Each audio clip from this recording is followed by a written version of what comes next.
So, we're back again ulit mga kaplatito. Nandito na naman tayo ulit para sa isa pang food recipe vlogs. By the way, meron na nga pala tayong Instagram and Twitter account. Follow nyo na rin po ako doon para updated kayo sa aking mga social media accounts. Lalagay ko na lang po sa description below ang aking mga account. So, bago po ang lahat, alam nyo na po, intro po muna tayo.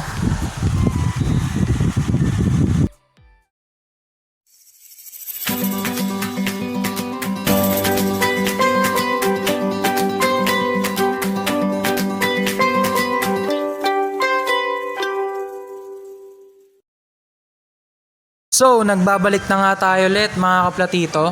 Ngayon ay tuturuan ko kayo kung paano gumawa ng poached egg para sa ating eggs benedict. Una ay kailangan lang natin magpakulo ng tubig.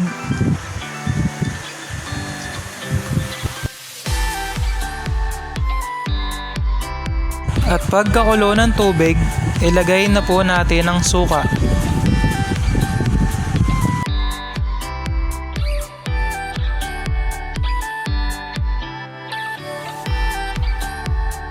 Pagkatapos ay pakuluin lamang din ito. Haluin.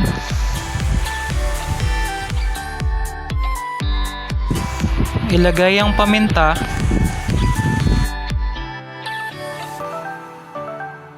Pagkatapos ay hayaan muna itong maluto.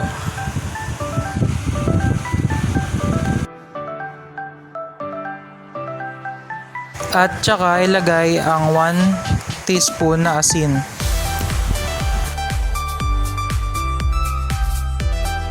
Haluin lamang ito ng haluin hanggang sa matunaw na ang asin na nilagay.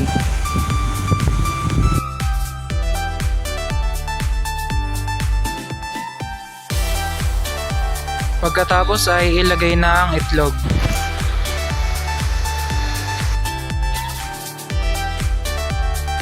Sa pagpo-poach ng egg, kailangan natin itong haluin for 2 minutes. Pero kung gusto nyo na mas luto ang egg yolk, pwede nyo itong gawin for 3 minutes. Pero ngayon, gagawin ko lang ay 2 minutes.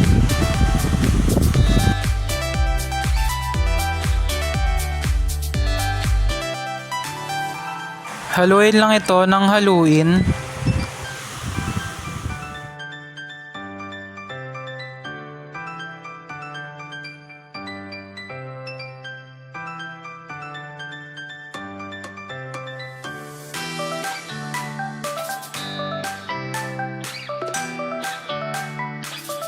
And ayan na, tapos na ang ating poached egg. I-set aside na natin ito. Ngayon, mag-proceed na tayo sa pagto-toast ng pandesal.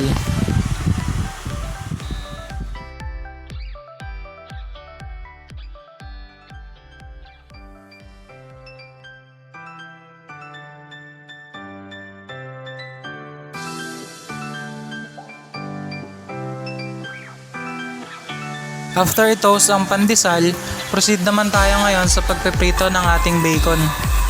By the way guys, i-improvise nga lang pala ang aking bacon. Hiniwa ko lang ito ng manipis.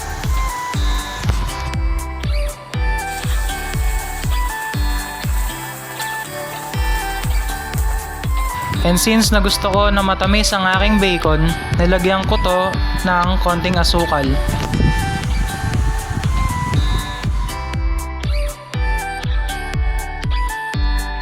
And after prituin ng bacon, plating naman tayo ngayon. Una, ilagay ang mayonnaise sa toasted pandesal. Ilagay ang bacon.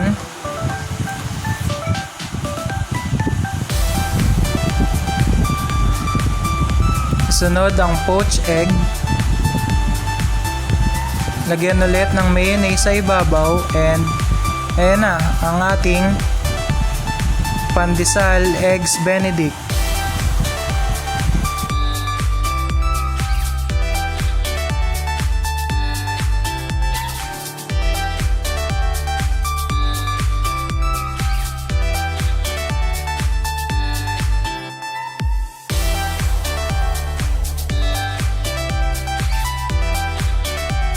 Sana nag-enjoy po kayo sa ating food recipe vlog ngayon. And sana may natutunan din po kayo. Hanggang sa muli, salamat po!